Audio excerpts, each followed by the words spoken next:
오늘 동영상을 통해서 예배드리는 모든 심령과 가정들에게 하나님의 은총과 사랑이 함께 하시기를 축복합니다. 오늘은 마태복음 24장 3절부터 14절의 말씀을 가지고 시대의 징조를 보라 라고 하는 제목으로 말씀을 증거하겠습니다. 성경 봉독합니다. 마태복음 24장 3절 예수께서 감람산 위에 앉으셨을 때에 제자들이 조용히 와서 이르되 우리에게 이르소서 어느 때에 이런 일이 있겠사오며 또 주의 임하심과 세상 끝에는 무슨 징조가 있사오리이까. 4절 예수께서 대답하여 이르시되 너희가 사람의 미혹을 받지 않도록 주의하라. 5절 많은 사람이 내 이름으로 와서 이르되 나는 그리스도라 하여 많은 사람을 미혹하리라. 6절 난리와 난리 소문을 듣겠으나 너희는 삼가 두려워하지 말라. 이런 일이 있어야 돼 아직 끝은 아니니라. 7절 민족이 민족을 나라가 나라를 대적하여 일어나겠고 곳곳에 기근과 지진이 있으리니. 8절 이 모든 것은 재난의 시작이라. 9절 그때 사람들이 너희를 환난에 넘겨주겠으며 너희를 죽이리니 너희가 내 이름 때문에 모든 민족에게 미움을 받으리라. 10절 그때 많은 사람이 실족하게 되어 서로 잡아주고 서로 미워하겠으며. 11절 거짓 선지자가 많이 일어나 많은 사람을 미혹하겠으며. 12절 불법이 성함으로 많은 사람이 사랑이 식어지리라. 13절 그러나 끝까지 견디는 자는 구원을 얻으리라. 14절 천국 복음이 모든 민족에게 증언되기 위하여 온 세상에 전파되리니 그제야 끝이 오리라. 아멘. 누구나 인생을 살다 보면은 종말이라고 하는 것을 맞이하게 됩니다. 사람은 태어날 때 출생이 있는가 하면 죽음이라고 하는 개인적인 종말의 때도 있습니다. 우리는 종말을 생각하며 살아야 됩니다. 개인적인 종말도 있지만은 그러나 이 시대적인 종말도 있다는 사실을 성경은 가르쳐주고 있습니다. 종말을 기억해야 삶이 엄숙해지고 자절이 있고 절도가 있게 됩니다. 여러분의 이 종말을 한번 생각해 보시면서 종말의 첫 번째 의미는 전면중지라고 하는 것입니다. 내가 살아가다가 어느 날 종말이 오면 모든 것이 중지되어 버리는 것이 바로 내 개인적인 죽음이요 종말입니다. 성서학자들이 모여서 토론을 했습니다. 예수님이 주신 복음 중에서 가장 근본되는 진리는 무엇입니까?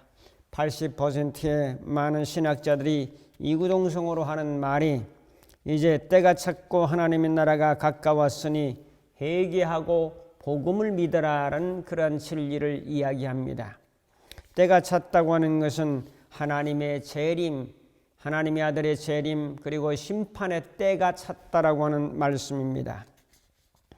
두 번째 의미는 그동안 남겨놓은 나의 이미지를 결산하는 시간이 개인의 종말입니다. 멈춰라. 그래서 멈추는 거죠. 그때 그 순간이 바로 내 인생이 평가받는 순간입니다. 내가 죽는 그 순간이 내 인생에 수십 년 동안 살았던 결산을 하면서 평가받는 시간이기도 합니다.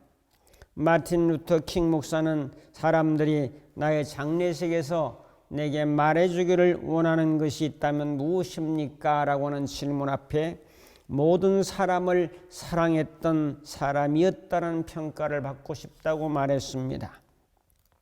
여러분은 어떤 평가를 받고 싶습니까? 우리 인생이 성공적으로 평가를 받는다면 그것은 나 자신의 영광이 될 수도 있고 여러분 자손의 영광이기도 합니다. 내가 죽으면 그만이다 라고 하는 것보다도 후대 사람들이 나를 향해서 뭐라고 평가해 줄까라는 것도 염두에 두고 사는 것은 상당한 지혜가 됩니다. 죽음의 세 번째 의미는 우리는 심판대 앞에 선다고 하는 겁니다. 불신자는 심판을 받게 되는 것이고 죄악에 대한 심판이죠. 자, 믿음의 사람들은 심판대 앞에 서게 됩니다. 심판대 앞에 선다는 것은 상급을 위한 심판대 앞에 서는 것이고, 심판은 바로 죄악에 대한 심판을 받는 것이죠. 그러므로 오늘 우리들은 심판대 앞에 영광과 상급과 하나님의 사랑과 은혜를 받기 위해서 주님 앞에 선다고 하는 사실을 생각할 때 정말의 의미는 여러 가지가 있다는 것을 우리는 기억하게 됩니다. 오늘 말씀은 제자들이 와서 주님께 질문합니다. 예수님, 주님의 임하심과 세상 끝에는 무슨 징조가 있겠습니까? 라는 질문을 하죠. 예수님이 이 질문에 아주 요즘 말로 하면 신이 났습니다. 그래서 이 종말에 대해서 마태복음 25장 쭉 4장 5장을 이야기하면서 상당히 긴 부분을 여러 가지 예를 들면서 종말에 대한 이런 경고의 메시지를 전달해 주셨습니다. 적그리스도의 출현, 난리가 일어날 것이고 전쟁이 끊이지 않을 것이며 지진과 기근이 있을 것이고 많은 사람들의 사랑이 식어질 것이며 또 우리 예수 믿는 것 때문에 많은 핍박을 받을 것이며 또한 결국 이 세상에는 천국 복음이 다 전파되게 되면은 결국 세상의 끝이 오리라고 하는 종말을 말씀해 주고 계십니다. 오늘 말씀을 통해서 몇 가지 살펴보면서 같이 은혜를 나누려고 합니다. 첫 번째로 이스라엘 독립입니다. 예수님의 재림의 징조 중에서 가장 우리가 기억해야 될 것은 이스라엘이 독립했다고 하는 사실입니다. 마태복음 24장 32절에 말씀하고 있지요. 무화과 나무의 비유를 배우라. 무화과 나무는 이스라엘을 상징하고 무화과 나무는 이스라엘의 국목입니다. 우리나라 꽃 나무가 이제 무궁화 나무이듯이. 그래서 무화과 나무 비유를 배우라. 그 가지가 연하여지고 또 잎사귀를 내면 여름이 가까운 줄을 아나니 이와 같이 너희도 이 모든 일을 보거든 인자가 가까이 이른 줄 알라. 이스라엘이 이 나라를 잃어버리고 오랜 세월 동안 고통받고 괴롭고 유랑생활하다가 이스라엘이 독립하고 나라를 회복하거든 예수님의 재림이 곧 다가오는 것을 깨달으라고 말씀하고 있습니다. 이스라엘의 독립은 언제 됩니까? 우리가 잘 아는 대로 AD 70년에 로마의 티토 장군에 의해서 완전히 이스라엘은 멸망을 하게 됩니다. 그리고 세상에 흩어져 버리고 말죠. 유랑생활을 하는 거죠. 나라 없이 이제 떠돌이 생활을 언제까지 합니까? 2차 대전이 끝난 다음에 영국을 찾아갑니다. 물론 대표가 찾아갔겠죠. 그리고 협상을 합니다. 뭘 어떻게 해주겠다고 하는 그런 이야기는 구체적으로 비밀이지만은 그러나 영국은 보장합니다. 2차 대전을 승리로 이끄는 영국과 미국, 너희들의 독립을 보장해 주겠다는 거죠. 전쟁이 끝나면서 이제 우리나라 땅이었던 가나안 땅 그리고 현재 이스라엘을 국가로 인정해 달라고 요청했습니다. 결국 2차 대전의 승리를 일궈낸 그 연합군의 도움으로 말미암아서 1948년 5월 14일에 독립을 선언합니다. 우리나라도 결국 2차 대전 이후에 1948년 8월 15일에 이제 대한민국 독립을 선언하고 이제 자주국가를 세상에 천명한 것처럼 이스라엘도 결국 2차 대전의 승리에 덕을 많이 본 사람들이죠. 그때 당시 이제 일어나는 운동이 시오니즘, 백투 예루살렘으로 돌아가자라는 운동 때문에 세계에 흩어졌던 많은 사람들이 자기 옛날 고토의 땅, 아브람과 이삭과 야곱의 땅, 하나님께서 그 조상들에게 주신 땅으로 돌아오는 그러한 시오니즘의 운동이 팽배하게 드러났습니다. 많은 이제 유대인들이 옛날의 고토로 돌아오면서 거기에 살고 있던 그 팔레스틴 사람들, 그 사람들을 쫓아냈어요. 그래서 지금 가자 지구라든지 이스라엘 그 주변의 그 나라들에 흩어져서 거기서 이제 생활하기 때문에 이 사람들은 정말 나라를 빼앗긴 거예요. 자, AD 70년에 망했다가 이제 48년에 나라를 회복한다라고 하는 보면은 1875년 만에 나라를 되찾는 겁니다. 이것은 있을 수도 없는 일이에요. 한 사람이 100년, 200년 이 땅을 점거하고 있었다고 하면은 그 땅의 토지권을 인정하는 그런 경우도 있는데, 이것은 1875년이 지난 다음에 이거 옛날 우리나라 땅입니다. 우리가 살았던 땅입니다. 너희를 다 쫓아내고 무력으로 권력에 의해서 어떤 힘에 의해서 쫓아내고 그 나라를 세운다고 하는 것은, 이것은 불가능한 일이지요. 역사상 있을 수 없는 일이 이루어진 거죠. 어떻게 2000년 만에 바로 나라를 되찾고 거기 있는 사람들을 내어 쫓고, 그러니까 이 사람들은 이를 갈고 앙심을 갖고 테러 조직을 하고 폭탄 테러를 하고 자살 테러를 하고, 이런 일들이 바로 이 사람들에 의해서 이 자행되고 있는 것이 아닙니까? 여러분, 이 세력은 결국 유럽이라고 하는, 또 영국이라고 하는, 그래서 결국 이 세력이 미국을 공격하게 되는데, 그것이 2001년 9월 12일에 비행기를 돌진해 가지고 건물을 폭파시킨 것입니다. 미국 본토를 공격한 것은 미국 건국 이래 처음이라는 거죠. 물론 일본이 2차 대전에 진주만 공격을 했지만, 그것은 이제 섬, 하와이 섬 아닙니까? 변방을 공격했지만 중심부를 이렇게 강타한 것은 그때 처음이라는 거죠. 미국의 자존심이 구겨졌죠. 이제 테러와의 전쟁을 선언하면서 이라크와 아프가니스탄 여러 등등 테러 조직을 공격을 했습니다. 그러나 지금 현재 보면은 초라하게 철수한 모습을 우리는 보고 있습니다. 이슬람 교도인 그들은 더욱 강력한 테러 집단 IS를 조직해서 세계 여러 곳곳에 테러를 자행하고 있는데, 이것을 막지를 못하고 있는 거죠. 바로 이것은 역사적으로 이스라엘의 독립이라고 하는 데서부터 기인해서 이렇게 많은 문제를 세계적으로 야기시키고 있다고 하는 사실이죠. 그래서 이스라엘 독립은 주님의 재림의 징조, 종말의 사건 중에서 한 획을 긋는 놀라운 사건임을 우리는 기억해야 됩니다.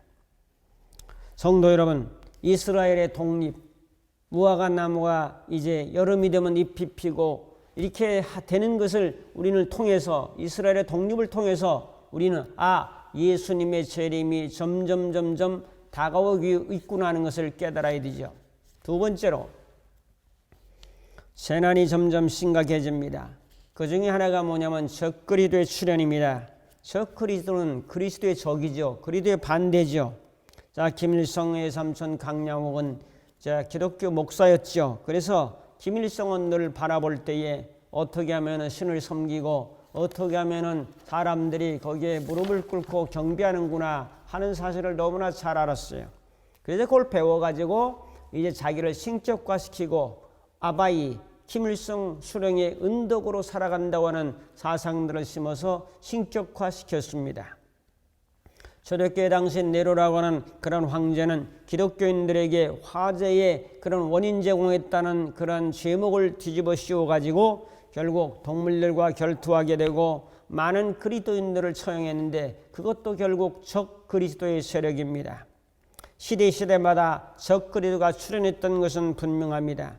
종말적인 차원에서도 적그리스도라고 하는 이 세계를 총괄하는 어마어마한 권력을 가진 사람이 등장할 것으로 예상하고 있습니다. 지금 세계는 하나의 통합 시스템으로 돌아가고 있습니다. 그 중에 하나가 정치 시스템입니다. 정치가 하나로 통합하고 이제 유로라고 하는 유럽이 통합을 하고, 자, 미국이라는 초강대국의 세계를 하나로 이제 거머쥐려고 하고, 중국이라고 하는 세력이 맞서서 대응을 하고, 이런 정치 체제가 하나로 돌아가는데, 결국 코로나19라고 하는 그런 싸움에서 백신이라고 하는 주사를 맞추면서 세계는 하나로 지금 돌아가고 있는 상황입니다. 정치가 하나 되면서 강력한 정부를 구성하고 있는 거죠. 지구상의 모든 사람들은 감시되고 있고 통제되고 있고, 여러분의 통화라든지 여러분이 어디에 있든지 무슨 일을 하든지 다 이제 알고 있는 거죠. 그래서 이런 말이 유행합니다. 구글은 다 알고 있다. 자, 위성통신을 통해서 이제는 위성을 통해서 직접 이제 송신을 하는 그런 이런 상황이기 때문에 다 알고 있는 거죠. 어디에 갔는지. 여러분의 휴대폰은 결국 감시 체제의 이제 하나의 수신기나 마찬가지입니다. 그 다음에 시장 경제가 통합되고 있습니다. 옛날엔 물물 교환했죠. 서로 물건끼리. 그 다음에 이제 동전이 나와서 화폐를 대신하죠. 그 다음에 지폐가 나왔죠. 자, 지폐도 많으니까 수표가 나왔죠. 이제는 카드가 나왔어요. 그 다음에 나온 게 가상화폐입니다. 앞으로 이 세상은 결국 종이돈이 없어지는 거죠. 자, 그렇게 되면은 디지털 화폐의 시대로 전환하고 있습니다. 이제는 은행이 사이버 화폐로 전환하면서 영국 같은 선진국에서는 이를 먼저 시도하고 있습니다. 몸에 칩 같은 거 손이나 뭐 이마나 넣고 다니기만 하고 물건만 사면 다 계산이 돼서 얼마를 수입을 했고 얼마를 지출했고 잔액이 얼마며 마이너스가 어떻게 되는 것을 다 이제 뭐 카드 안 긁어도 다 알 수 있는 그런 시대로 돌아간다면 결국 우리 인간은 하나로 통합되어 버리는 거죠. 구분만 나라의 구분만 있을 수도 있겠지만은 그러니까 의미가 별로 없는 거죠. 이 세상의 돈을 8명이 장악한다고 하죠. 그게 말도 안 되는 소리죠. 절반을, 이 세상의 모든 자산의 절반을 8명이 소유한다. 빌 게이츠는 2015년에 이 시대가 앞으로 어떻게 될 것이다를 벌써 강연을 하고 다녔어요. 바이러스를 얘기했고 바이러스가 세상에 전파될 것이고 그 바이러스 전파됨으로 백신을 얘기했고 세상이 어떻게 돌아갈 것을 벌써 지금 2021년을 살고 있는데 15년부터 이야기를 했다고요. 1차 접종하고 이제 2차 접종하고 안 되니까 이제 3차 접종도 하고 또 주사도 여러 가지 문제 있으니까 이제는 경구용으로 알약으로 이걸 대체해야 되고 이런 상황이죠. 자, 이런 국민들은 자, 하라면 하고 또 먹으라면 먹고 주사 맞으라면 맞고 그래도 대안이 잘 안 됩니다, 여러분. 이런 혼돈의 시대 속에 돈 버는 기업은 백신 만드는 제약회사, 우리나라도 벌써 4조 5조를 써가고 있는 입장 아니겠습니까? 어마어마한 돈이 백신이라는 것 때문에 흘러들어가고 있죠. 전 세계 수출을 잘하는 상품이 뭡니까? 엄청난 부를 지금 축적하고 있습니다. 돈 놓고 돈 먹는 시장 경제를 장악하고 세계 경제가 하나로 통합되고 있다는 사실이죠. 자, 네트워크를 통해서 물건을 구입하고 아마존을 통해서 물건을 구입하는데 세계 경제가 하나로 돌아가는 거나 마찬가지입니다, 여러분. 그 다음에 작은 세 번째로 종교 시스템이 하나 되고 있습니다. WCC 운동, 범세계 종교 통합 운동이죠. 기독교, 불교, 천주교, 해교, 유대교 할 것 없이 모든 종교는 하나다. 하나로 묶자. 그래서 만든 기구가 WCC입니다. 미국 대통령 바이든은 동성애자의 결혼식에 주례하는 모습을 저는 보았습니다. 성탄절에 천주교 신부에게 화환을 보냅니다. 축성탄. 자, 부처님 오신 날에 또 화환을 보냅니다. 자, 이런 시대를 맞이하고 있는데 참 가장 것이 강력하게 거부하는 것이 바로 기독교 신교죠. 개신교. 미국의 팽창주의를 고수하고 있습니다. 미국은 세계를 하나의 소나기에 넣겠다고 하는 사상을 가지고 있죠. 중국도 맞서서 중원의 제국을 만들겠다고 이제 대들고 있죠.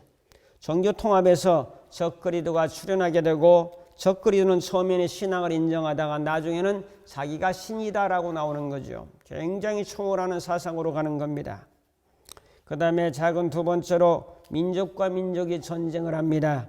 왜 전쟁을 합니까? 기득권 싸움이에요. 권력 싸움이라고요. 뭘 누구를 행복하게 만들고 또 좋은 세계를 만들고 보다는 내가 이 권력을 고난을 가지고 이제 기득권 싸움을 하는 거죠. 남자들에게는 공격성과 정복성이 있습니다. 그래서 칼싸움하고 총싸움하고 어린애들도 남자들은 다 그래. 여자애들은 소꿉장난하고 또 밥해주고 빨래한다고 하고 기질이 달라요. 그래서 죄는 남자가 더 많습니다. 남자들이 사람을 얼마나 많이 죽였는지 몰라요. 여러분, 남자의 잔인성, 폭력성, 정복성, 권력을 가지려고 하는 마음, 이 명예성은 하늘을 찌르고 바벨탑까지 쌓지 않았습니까? 서로 간에 협상을 하고 인정을 하고 평화를 추구하지만은 극단주의자들은 이게 잘 통하지 않습니다. 대한민국도 6.25 전쟁이라고 하는 미소원의 갈등으로 분할 통치가 시작되었고 그 결과로 남북이 갈라지지 않았습니까? 끊임없는 난리 소문 그리고 전쟁 소문이 들리지 않습니까? 이제는 로봇들을 세워가지고 인공지능 칩을 넣어서 부활하여 살인 병기를 만들어낼 것으로 저는 예상하고 있습니다. 인간이 만든 병기에 의해서 인간이 숨져간다는 비극적인 이런 종말적 시대를 우리는 맞이하고 있습니다. 사상이 중요합니다. 영과 혼과 몸의 세계를 중시하지 않고 영혼과 신을 인정하지 않고 나가는 사상이 결국 사람 한 명을 동물 취급하고 죽어도 괜찮고 수만 명 수십만 명이 죽어간다 하더라도 내가 기득권을 가지고 권력을 쥐는 이 앞에서는 무참하게 짓밟혀지는 그러한 세상이 바로 오늘의 세상 아닙니까? 오늘 6절에 보면은 난리와 난리 소문을 듣겠으나 7절에 민족이 민족을 나라가 나라를 대적하여 일어나겠다고 말씀하고 있습니다. 1968년 두 학자가 흥미로운 연구를 했습니다.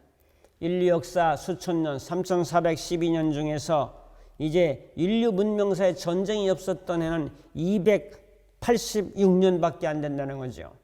그러면 인류 역사의 92%는 바로 전쟁에서 보냈다는 거죠.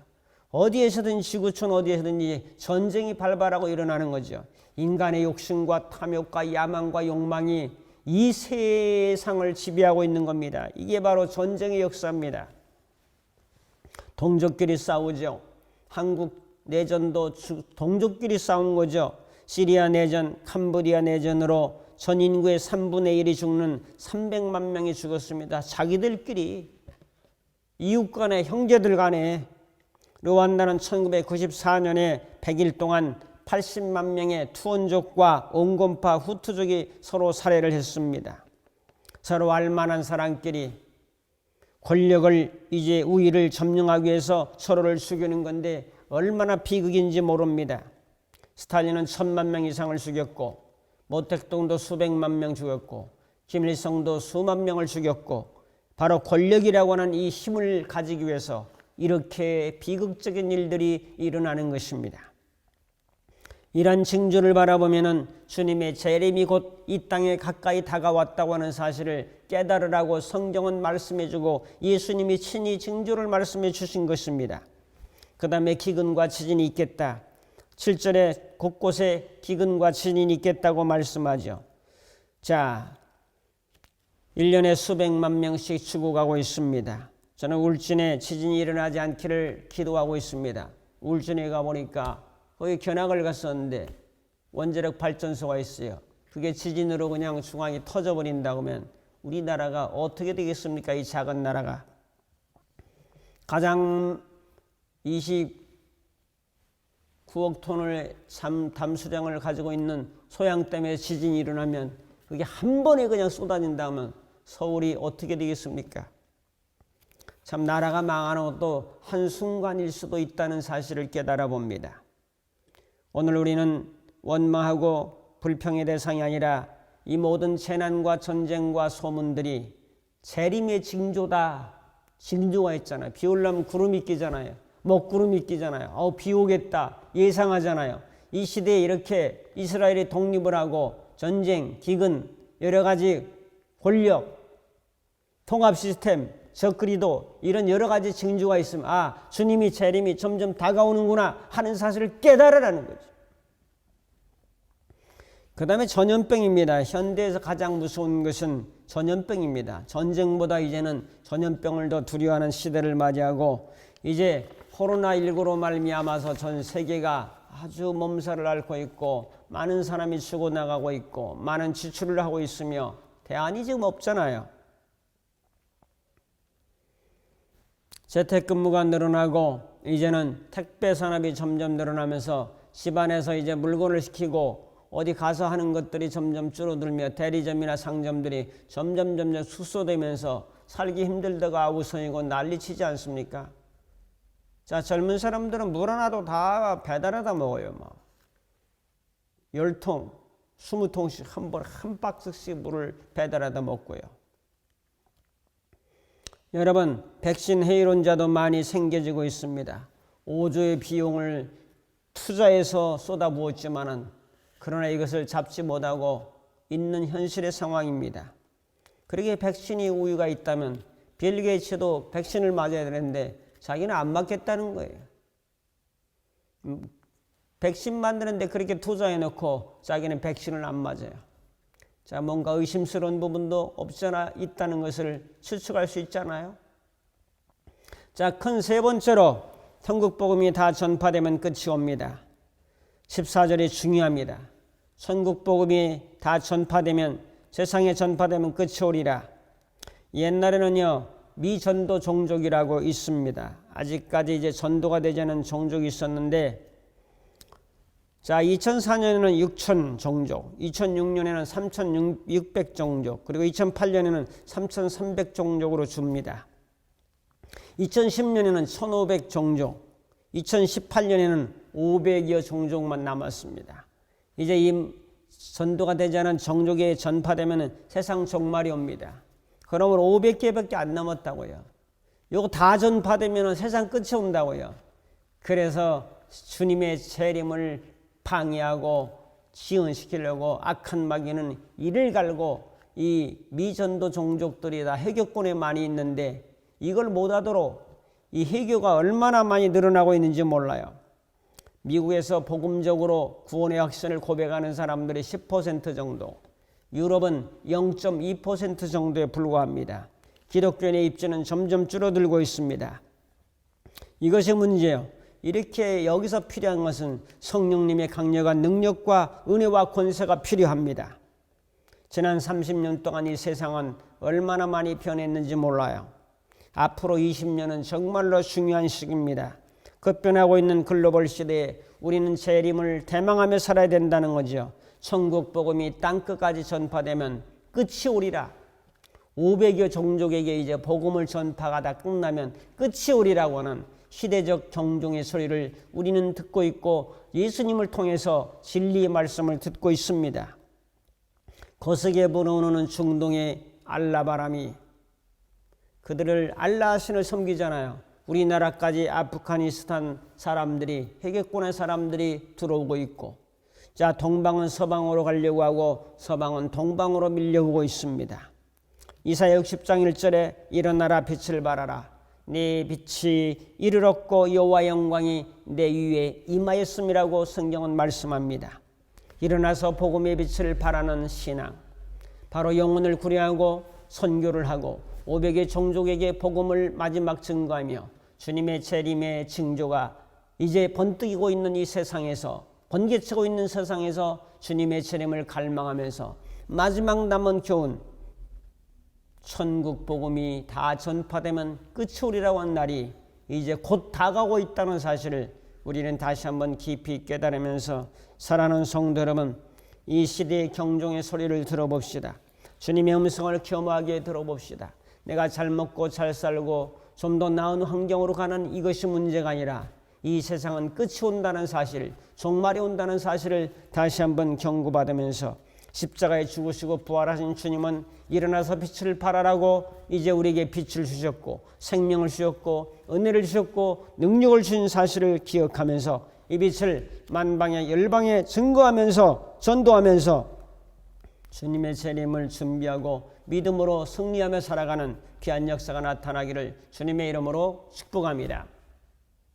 기도하겠습니다. 고마우신 하나님 아버지, 시대의 경종의 소리를 잘 듣고 믿음으로 승리하며 전진해가는 저희들의 삶이 되도록 주님께서 인도하옵소서. 예수님의 이름으로 기도하옵나이다.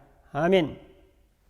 이제는 우리 주 예수 그리스도의 무한하신 은혜와 하나님 아버지의 극진하신 사랑하심과 성령님의 감화 감동 인도 충만 교통하심이 시대의 경종의 소리를 듣고 믿음의 사람으로 살아가기를 결단하는 모든 심령들 머리머리 위에, 저들의 가정과 섬기는 교회와 이 나라의 민족 위에 이제부터 영원토록 함께 있을지어다. 아멘.